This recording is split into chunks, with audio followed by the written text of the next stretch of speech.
Hello and welcome to part 2 of the stained glass box. Time to do the lid. Broke this one up into 2 parts because I thought they were too long otherwise. I got 4 patterns that I designed with my daughter, Sophie. And just cutting them up here using those the shears that cut out the thin piece in between, which is the thickness of 2 layers of the copper foil, so your project doesn't grow on you as you cut it. These work out very well for this. I had glued the template I drew to a piece of thicker cardstock because I was going to be using this to trace, and since we're making 12 boxes, I wanted the templates to be able to hold up for me here.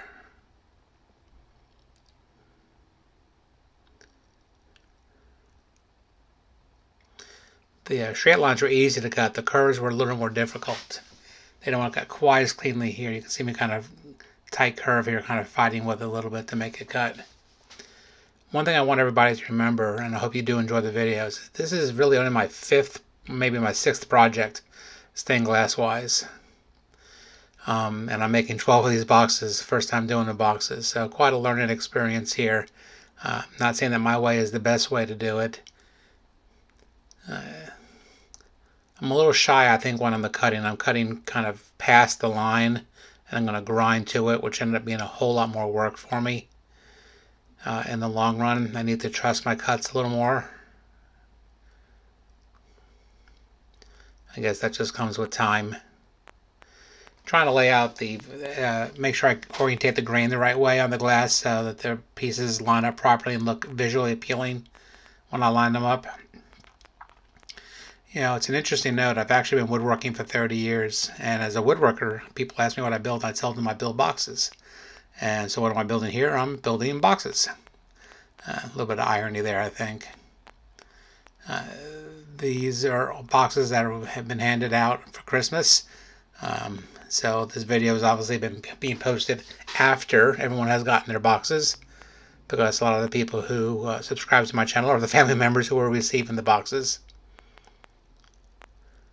Learning to cut the curves here, using the back of the glass cutter to tap to break the curve. Not as comfortable with the grosing pliers yet and breaking off the pieces, so I'm kind of learning my way through that.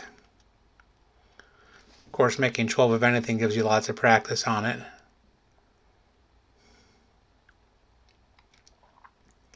The breaking pliers are pretty easy to use. I don't have any problem with that. And here's the handiwork of all my cutting. A lot of glass. Now it's time for a lot of grinding. You should be happy that I have the sound effects shut off for the grinding. It's quite loud.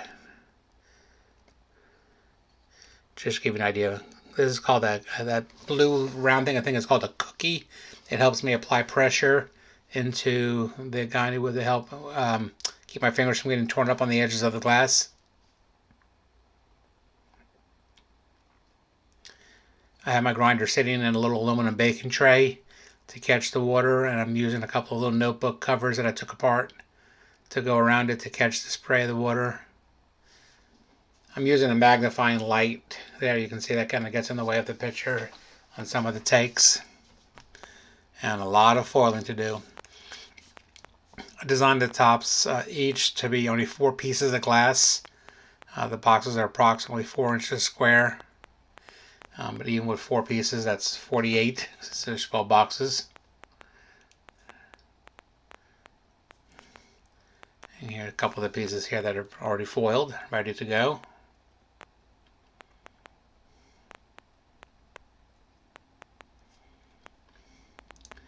Now it's time for soldering.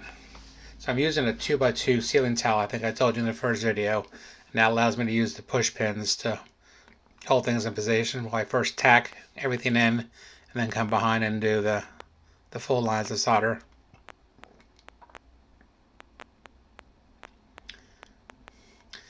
Finally found a decent way to apply my flux. I was keeping too much on the brush, and now the way I'm shaking the brush off, I'm getting less flux on the brush, which is stopping some of the spitting and sputtering I was getting when I soldered. And I also think I'm using a little lower temperature than maybe previously on it, but still melting the solder just fine.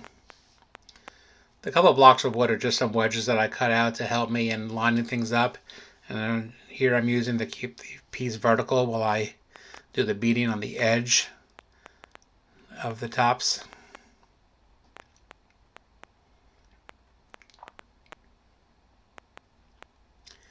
One thing I missed on here is I was more involved with keeping the pieces looking together in the middle, having my gaps be small, but the pieces didn't end up being as square as I would like to have them been, and you can see that when they get mounted to the boxes. There's a little bit of overlaps here and there, and it's more of the learning process.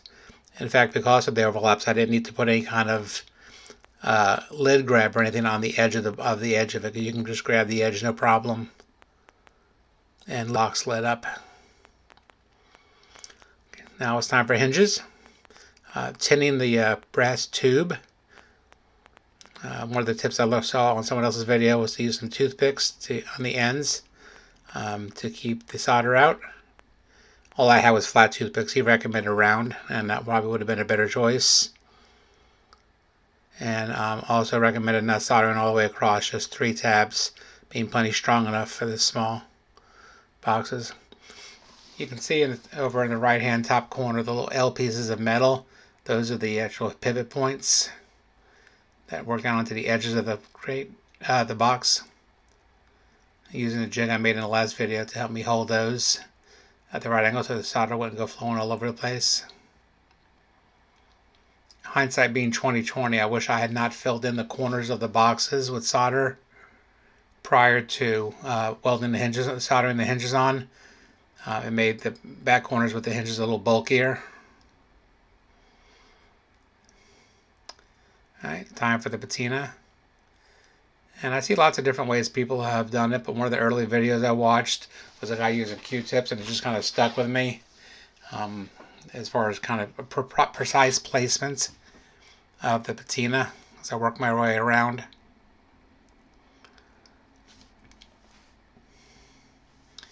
So I would patina all the edges, wipe off any excess, let it dry, wipe off any excess, and go from that right to the waxing.